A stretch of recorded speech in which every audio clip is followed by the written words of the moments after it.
Salve galera! O tema do vídeo de hoje é o que é marxismo-leninismo?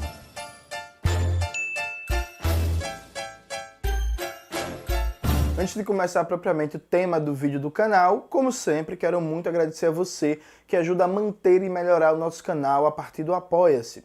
Sua contribuição é fundamental para a gente manter essa trincheira na batalha das ideias. Note, eu resolvi gravar esse vídeo porque há muito tempo tem pessoas me perguntando um material mais sistemático sobre o que é marxismo-leninismo e o que o diferencia no âmbito do marxismo, das outras correntes marxistas. Eu ainda vou escrever um texto amplo e denso debatendo que são as características específicas do marxismo-leninismo, mas enquanto esse texto não sai, eu resolvi gravar esse vídeo. Eu tenho que começar dizendo o que eu não vou tratar, o que eu não vou abordar. Primeiro, largos setores do trotskismo, eu diria inclusive a maioria, consideram que não existe marxismo-leninismo, que isso é só stalinismo, isso é um nome para quem tem vergonha de dizer que é stalinista e marxismo-leninismo não existe, é tudo stalinismo.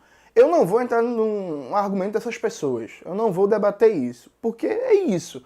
O que o trotskista acha sobre o stalinismo, sobre o marxismo-leninismo, não vai ser o centro desse debate, porque, via de regra, os argumentos são muito fracos e mesmo os poucos autores que têm argumentos mais consistentes, para detalhar aqui, não ficaria muito frutífero. Eu vou tentar fazer esse debate em específico com o trotskismo no texto que vai sair. Não vai sair agora de imediato, vai demorar alguns meses, mas vai sair. A segunda questão é que eu não vou debater as diferenças entre marxismo-leninismo e stalinismo, porque veja, sim, eu considero que existe stalinismo.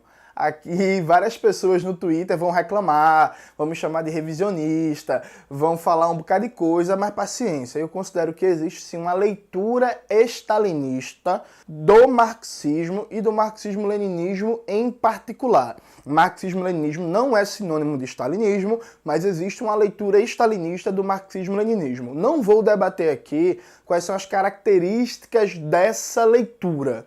Também eu não acho que o stalinismo tem importância hoje enquanto movimento político, nem no Brasil, nem no mundo. O stalinismo, enquanto uma corrente de influência e importância no âmbito do movimento comunista, acabou no final dos anos 80, mas persiste uma certa leitura teórica. Eu não vou debater isso aqui agora.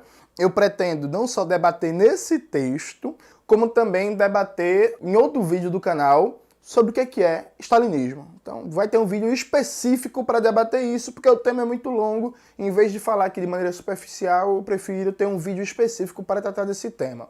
Qual é a leitura aqui que eu vou debater e vou buscar refutar? Veja, existe uma abordagem que é um pouco mais qualificada, que procura mostrar que, a partir da Revolução Russa, com a consolidação das repúblicas socialistas soviéticas, e particularmente após a morte de Lenin e a derrota do grupo do Stalin, você tem a ascensão do grupo do Stalin, que nesse momento estava junto com Nikolai Bukharin, e a partir dali começa a conformar uma espécie de ortodoxia marxista oficial emanada da União Soviética, que serve também como elemento de ideologia de Estado, como discurso legitimador do poder político. Essa ideologia política, esse marxismo oficial, que tem seu centro de difusão mundial na União Soviética, passou a ser chamado com o tempo de marxismo-leninismo. O Stalin, em particular, ele praticamente não usou o termo marxismo-leninismo na vida.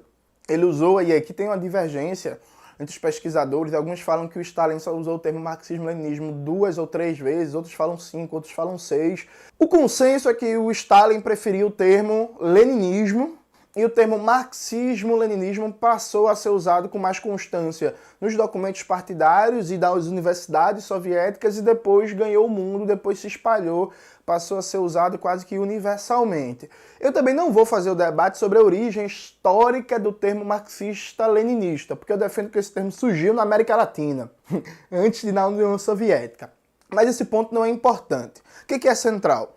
Para vários pensadores, o marxismo-leninismo nada mais é do que uma ortodoxia marxista, pobre, não dialética, dogmática e que serviu como ideologia legitimadora de Estado da União Soviética. Então veja, o marxismo-leninismo é isso?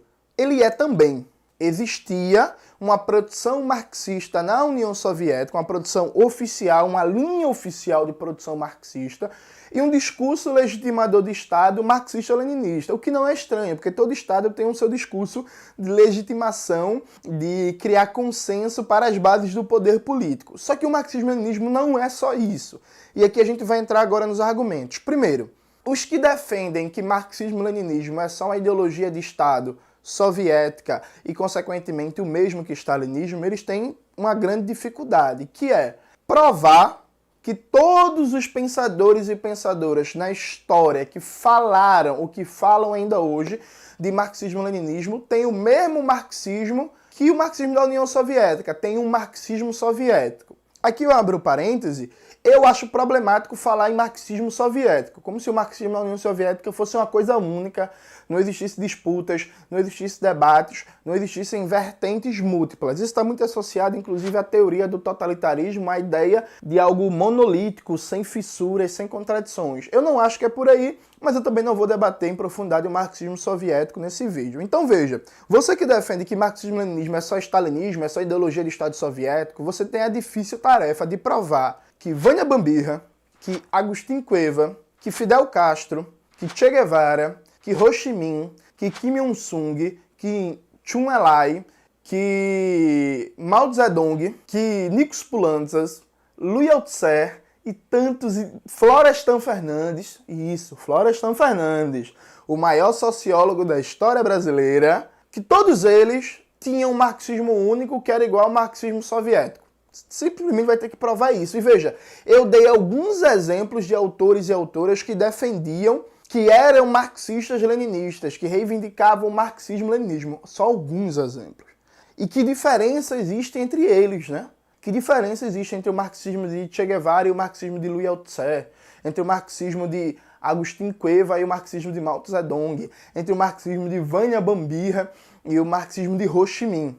Percebe? É claro que com a derrubada da União Soviética, a crise do movimento comunista e todo o processo de regressão da consciência revolucionária do proletariado e dos povos explorados pelo mundo, o termo marxista-leninista caiu em desuso. Isso já começa, inclusive, a partir dos anos 80. Ok.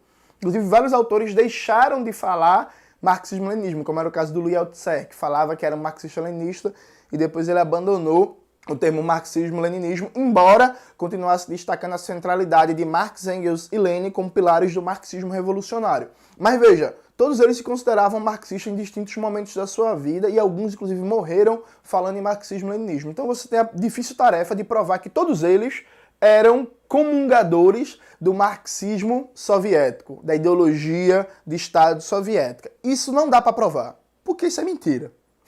Isso é falso.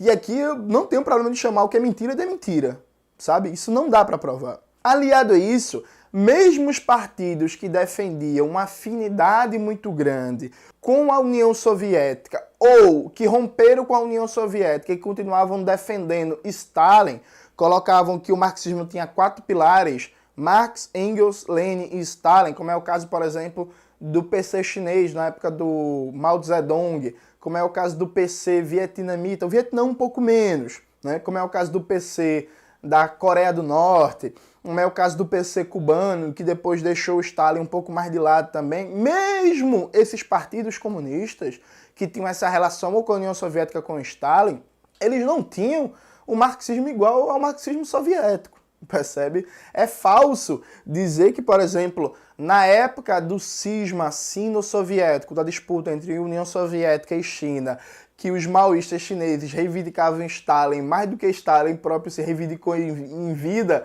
eram mais stalinistas que Stalin, que eles estavam seguindo ipsis literis, literalmente, todas as políticas de Stalin, ou que o marxismo chinês era o mesmo marxismo de Stalin. Percebe? Então, mesmo quando existe uma concordância ali, é falso essa leitura de cópia, de igualação. O próprio Vijay Prachar, no livro Estrela Vermelha sobre o Terceiro Mundo, debate bem os diversos significados da apropriação, da reivindicação da imagem de Stalin, que muitos deles, inclusive, se reivindicavam Stalin para defender políticas que Stalin nunca defendeu, ou defender políticas no exato contrário do que Stalin defendia em vida. Então, essa é outra questão. Uma terceira questão que a gente pode agregar é que você vai ter que provar que todos os partidos comunistas e organizações do mundo que defendiam que eram marxistas e leninistas eram stalinistas ou repetiam o marxismo soviético. E, de novo, isso não dá para provar porque isso é falso. Eu vou dar só um exemplo para vocês.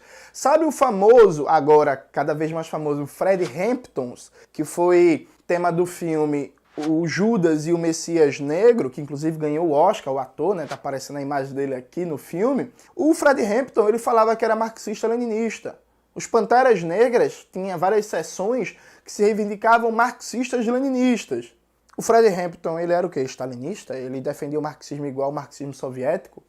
Sabe? Isso não faz sentido. Só para dar o exemplo dos Panteras Negras. Então, o marxismo-leninismo sempre teve múltiplos significados no século XX. Esses múltiplos significados derivam de três condições objetivas. Primeiro, as particularidades nacionais de cada país. As tarefas concretas da tomada do poder e da construção do socialismo em cada país, o que fez com que os desafios do socialismo não fossem o mesmo em Cuba e na China, por exemplo, ou os próprios caminhos para a tomada do poder não fossem os mesmos no Vietnã e na Nicarágua, ou na Coreia e na Iugoslávia. Então, necessariamente, condições nacionais de atuação concreta vão ensejar respostas teóricas, caminhos, táticas, estratégias diferentes. Um segundo elemento, a própria cultura nacional prévia, que serve de base, de fundamento para o processo de absorção do marxismo. Então, Fidel Castro, que era marxista-leninista, tinha uma fortíssima influência de José Martí. Fidel Castro, inclusive, fala na biografia Fidel em Duas Vozes, que está aparecendo aqui, que os pilares do pensamento dele é Marx, Engels, Lenin e José Martí. Percebe? Então, por exemplo, a importância que a questão nacional teve e tem em Cuba, na Revolução Cubana, na tomada do poder, na construção do socialismo, e o patriotismo, por uma leitura revolucionária, está diretamente inspirado no tipo de leitura que os cubanos fizeram do marxismo-leninismo a partir do caldo cultural de Cuba, a partir da influência de José Martí da luta pela independência. Não sei se vocês já repararam, mas o lema do Che Guevara era pátria ou morte. Pátria ou morte. A apropriação de pátria aqui no sentido revolucionário está diretamente ligado a um legado do José Martí em primeiro lugar e em segundo lugar do José Carlos Mariátegui, do Peru. Assim como a herança confuciana das revoltas e rebeliões camponesas, do pensamento social chinês, fez com que o marxismo chinês, o marxismo do Mao Zedong e Companhia Limitada, tivesse uma configuração específica e muito própria. Tanto é assim que a dialética do Mao Zedong nunca foi uma dialética hegeliana, né? A fonte dialética do pensamento maoísta é outra. Então, condições de tradições culturais, de bagagens culturais diferentes e um terceiro elemento que é o próprio processo de aprendizado, de evolução, de rupturas, de continuidades nos processos marxistas.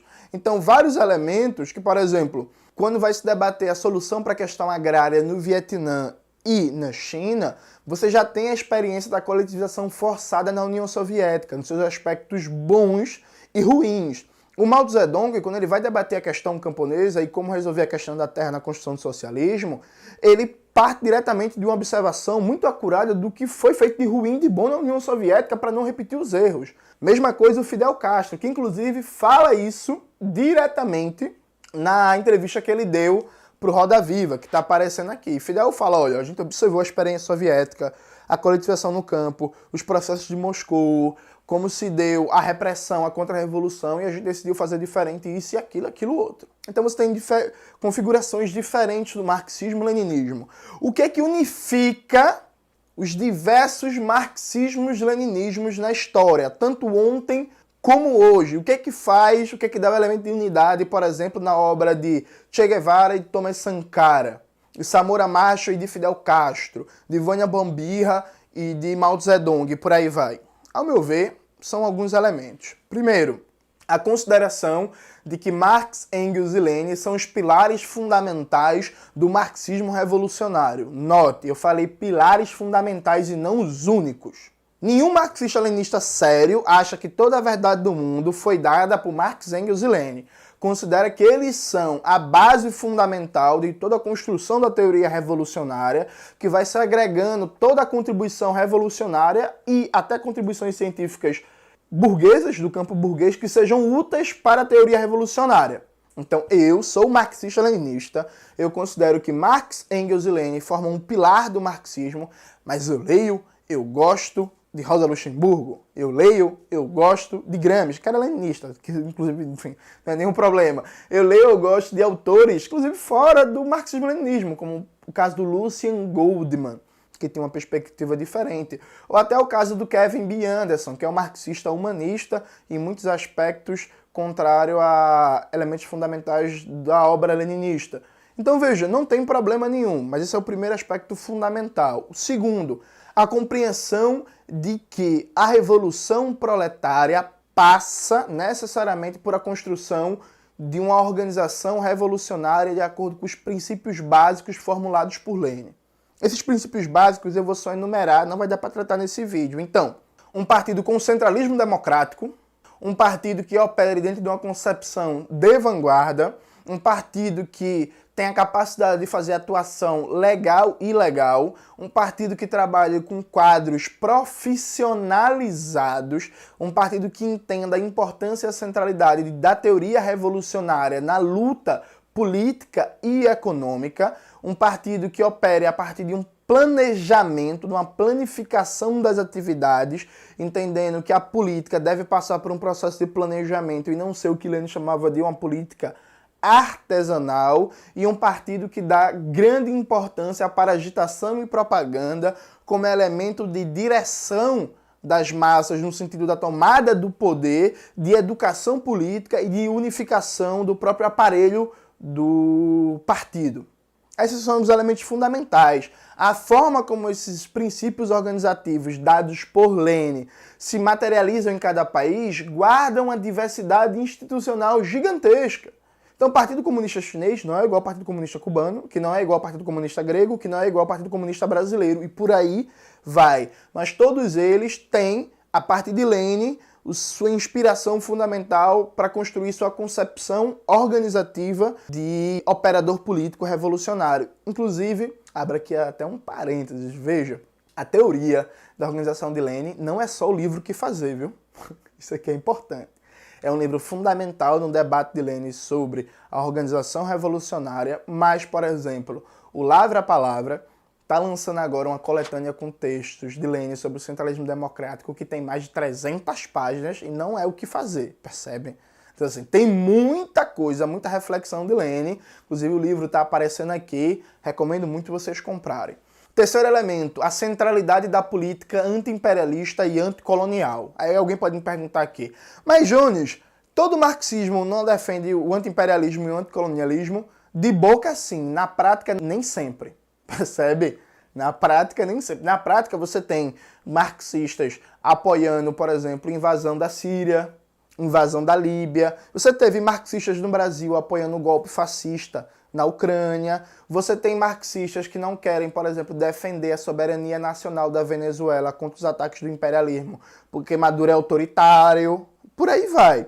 Aliado a isso, é possível sim fazer reflexões marxistas sem ter o anti-imperialismo no centro da sua reflexão. Eu, inclusive, recentemente publiquei um trecho do meu curso do Classe Esquerda sobre o pensamento de Marx e Engels, em que eu faço um debate rápido com o Michel Lovy, que no seu artigo Ecossocialismo e Planejamento Democrático imagina uma teoria da transição socialista sem debater o imperialismo e o anti-imperialismo.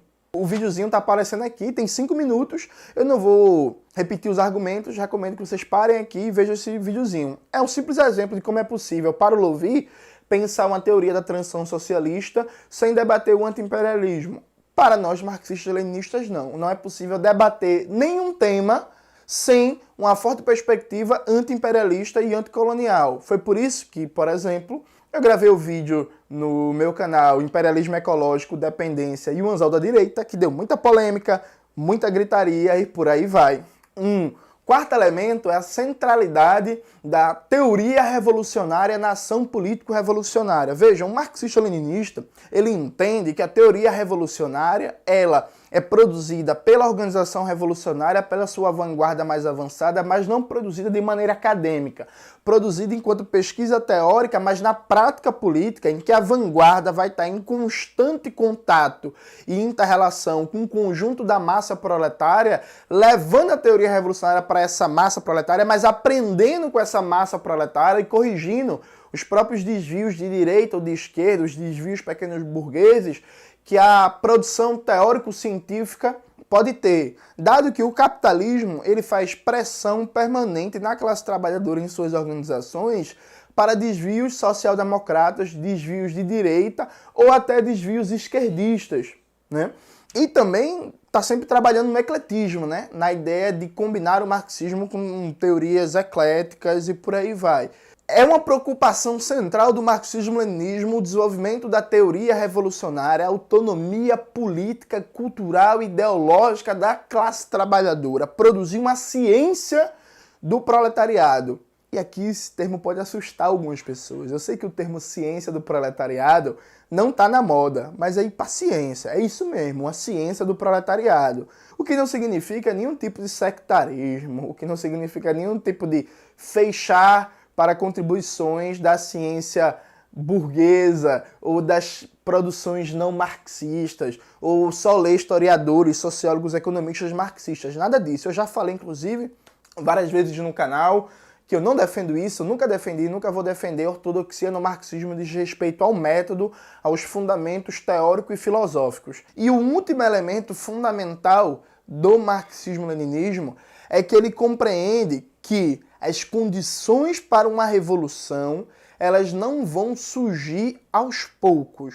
No sentido de que, não, primeiro a gente conquista os direitos aqui, vai conquistando direitos aqui, vai democratizando o Estado, vai criando uma ampliação da democracia, aí surgem as condições para o socialismo. Ou então, quando vier uma crise econômica, aí finalmente vai ter as condições para a revolução. Ou então, quando a humanidade sofrer muito, quando os recursos naturais estiverem próximos de acabar, aí sim a gente vai ter as condições para a revolução. Veja, o marxismo-leninismo, ele prega um papel ativo da consciência histórica e da ação política do proletariado, no sentido de criar as condições para uma crise revolucionária e para a tomada do poder. Há um papel pronunciado da autonomia relativa da esfera política ativada a partir de uma política proletária, de uma política revolucionária. A gente não acredita, por exemplo, isso guarda todas as diversidades, mas isso é um ponto comum, um ponto pacífico. A gente não acredita que as condições para a revolução vão vir da mera crise capitalista. Ou então que as massas em algum momento vão se desiludir com os reformistas. Não, deixa os reformistas aí, e aí em algum momento as massas vão ver, vão acordar que os reformistas não dão solução e elas vão vir para a gente, que é uma concepção muito comum da marxologia da universidade, né? Achar que fica lá parado, escrevendo um livro marxista, escrevendo artigo marxista, e um dia as massas vão vir. Não. As massas precisam ser organizadas, disputadas, conquistadas e potencializando a ação concentrada da classe trabalhadora, a gente vai intervir na política para aguçar, para potencializar as contradições próprias da sociedade capitalista e criar as condições para uma situação revolucionária. Não é que todas as condições para essa situação revolucionária são previsíveis, são planificadas, não. Sempre existe o espontâneo na ação de massas e sempre existe o inesperado na história. Só que a gente defende que é necessário criar um tipo de política proletária, um tipo de formação política revolucionária, um tipo de organização revolucionária em que estejamos prontos para intervir no inesperado e no espontâneo, direcionando também no sentido da revolução e aproveitando as oportunidades históricas. As palavras de Florestan Fernandes sobre isso são muito importantes. Veja o que Florestan diz num texto chamado O que é Marxismo-Leninismo? Sim, Florestan Fernandes, o maior sociólogo da história brasileira, defendia o marxismo-leninismo e recusou o termo socialismo democrático. Informação importante para você. Não é Jones Manuel, é Florestan Fernandes, que tem, muito mais moral do que eu merecido, né? E aí, nesse livrinho aqui, Marx e Engels e a História em Processo, o Florestan tem uma parte sobre Lenin e aí tem um capítulozinho específico que é marxismo-leninismo. Jones, não consigo achar esse livro. Não tem problema, esse capítulo que é marxismo-leninismo está disponível no site do Lavra Palavra, está aparecendo aqui, eu vou postar na descrição do vídeo para vocês lerem. E aí começa Florestan, na página 232 aqui do livro. Isto não quer dizer que esta prática estivesse desligada da teoria, a prática de Marx e Engels, pois nunca esteve ou nunca poderia estar no pensamento dialético marxista, nem tampouco que Marx e Engels e seus seguidores tivessem negligenciado na teoria e na ação as várias dimensões da prática, especialmente a política. Mas isso significa, isso sim, que Lenin se impôs como tarefa da sua vida a adequação instrumental, institucional e política do marxismo à concretização da Revolução Proletária. O marxismo, depois de Lenin, não é mais a mesma coisa, porque ele incorporou um modelo de como passar da ditadura burguesa à ditadura do proletariado. Florestan aqui usa modelo entre aspas, e o que Florestan Fernandes fala como modelo é a concepção de organização, de tática, de estratégia, da autonomia relativa do político, a importância da agitação e propaganda, da disputa teórica, da produção de teoria revolucionária. Ou seja, Lenin, mais do que qualquer pensador antes dele, foi alguém que vocacionou o marxismo para a tomada do poder, para a revolução socialista. Tem muita gente que critica o Lenin, inclusive por isso. Eu fiz o prefácio para o livro A Outra Rosa, Estratégia Política Revolucionária, em que eu mostro que tem defensoras de Rosa Luxemburgo que criticam Lenin, porque, segundo ela, Lenin só pensava no poder, na conquista do poder. Ué, é o revolucionário, porra. O dever do revolucionário é fazer a revolução. Então, o marxismo de Lenin, ele é um marxismo que é vocacionado todo o seu tempo, toda a sua reflexão, toda a sua energia, toda a sua dedicação para tomar o poder. Todos os problemas teóricos, filosóficos, organizativos e políticos, até os problemas filosóficos mais abstratos, são pensados na perspectiva de tomar o poder para aí sim ter condições de realizar as transformações revolucionárias em direção ao socialismo. É de Lenin a famosa frase, fora do poder, tudo é ilusão. Então essa coisa meio que mudar o mundo sem tomar o poder, aproveitar as fissuras do capitalismo, enquanto o socialismo não vem, faça sua parte, uma coisa meio culpa cristã, né? Faça sua parte, consumo consciente, não consuma de empresas X e empresas racistas, porra, não vai comprar de ninguém, não consuma de empresas racistas e por aí vai, veja, isso, sabe, isso não está no marxismo-leninismo. Evidentemente que a gente tem que combater práticas da ideologia burguesa, individualistas, que reproduzem as opressões desde já. Agora, as soluções estruturais para os problemas estruturais só vêm com o poder nas mãos. E é isso que Florestan Fernandes está falando. Depois de Lenin, vários marxistas produziram toda a sua obra, vocacionaram toda a sua obra pensando na tomada do poder e na concretização do programa socialista. Em outro momento, já inclusive na conclusão, diz o Florestan Fernandes, de novo, sem ignorar que qualquer transformação política possui uma base econômica e social concreta, ele desvendou, Lenin, mais do que qualquer outros pensadores marxistas, o grau de autonomia relativa do político e a intensificação dessa autonomia nos momentos de crise e de revolução. Com ele, o marxismo torna-se politicamente operacional, o que explica por que, depois dele, converte-se em marxismo-leninismo. Repetindo, Florestan Fernandes. Florestan Fernandes, viu, gente? Não é Jones, não é Cauê, é Florestan. Com ele, o marxismo torna-se politicamente operacional, o que explica por que, depois dele, converte-se em marxismo-leninismo. Então, para Florestan Fernandes, o marxismo, depois de Lenin, conseguiu pensar do ponto de vista filosófico, estratégico, tático e organizativo a autonomia do político, a autonomia relativa do político e a capacidade interventiva da esfera política a partir de uma política proletária para criar as condições da revolução.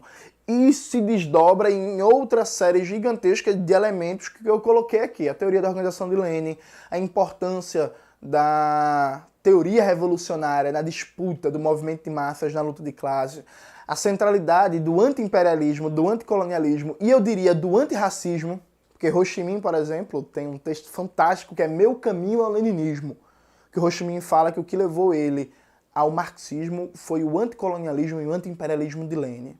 A centralidade de Lênin enquanto um pensador da prática do poder político. Evidentemente que essas características gerais são só a partir do desafio da tomada do poder. Eu poderia tratar também do marxismo-leninismo enquanto prática de construção do socialismo, mas o vídeo ficaria muito longo e já está grande demais. Ou seja, falar que marxismo-leninismo não existe e que isso é meramente só stalinismo é fruto ou de ignorância histórica, ou de má fé, ou de um pensamento marxista academicista com tendências social-democratas, que quer fazer do marxismo um mero departamento universitário, ou então quer fazer do marxismo uma desculpa para intelectual vender livro e na prática política é social-democrata, ou então quer simplesmente anular essa que é a corrente marxista que mais teve sucesso no século XX, porque não existiu no século XX nenhuma revolução proletária pós-revolução russa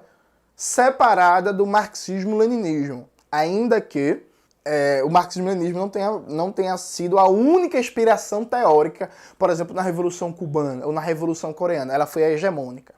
Então não existe no século XX nenhuma revolução fora do marxismo-leninismo, e as experiências socialistas que ainda existem hoje reivindicam o marxismo-leninismo. Não é à toa que a burguesia adora outras correntes do marxismo, dá muito espaço, inclusive, aparecem com mais facilidade na mídia, tem mais aceitação, inclusive, no mundo acadêmico, nos salões, essa coisa chique, né, de classe média e tal, e odeia, demoniza o marxismo-leninismo, porque historicamente quem apresentou perigo real, quem colocou medo no andar de cima, foram os marxistas-leninistas. A gente vai desdobrar esses argumentos e aprofundar historicamente eles no texto que eu falei, mas toda vez que você ouvir alguém falar assim, marxismo-leninismo, isso é stalinismo, aí você automaticamente peça para a pessoa mostrar onde é que está o stalinismo na obra de Fidel Castro, de Thomas Sankara, de Vânia Bambirra, de Agustín Cuellar, de Ernesto Che Guevara, que não era marxista-humanista, era marxista-leninista. Enfim, de tantos milhares, milhões de comunistas e organizações revolucionárias pelo mundo. Pergunta onde é que está o stalinismo dos Panteras Negras, inclusive do Fred Hampton, que, apareceu no Oscar agora, o ator que fez, fulano, então quer dizer que marxismo-leninismo é stalinismo, é ideologia de Estado soviética, é? Mas vem cá, o Fred Hampton, ele tinha como principal exemplo a China maoísta, Cuba e a Coreia. Ele nem era simpático à União Soviética. E onde é que está o stalinismo ali na obra do Fred Hampton? Eu gostaria de ver. Aí peça para ele mostrar. Aí você vai ver como o resultado vai ser um resultado proveitoso para ver como esse argumento não se sustenta. É isso, galera. Espero que vocês tenham gostado do vídeo de hoje. Não esqueça de entrar na nossa lista do Telegram que está aqui embaixo, ativar o sininho, curtir o vídeo, compartilhar, olhar os cupons de desconto, olhar os cursos da classe esquerda, olhar os livros que a gente tem aqui para vender. Um beijo e até a próxima.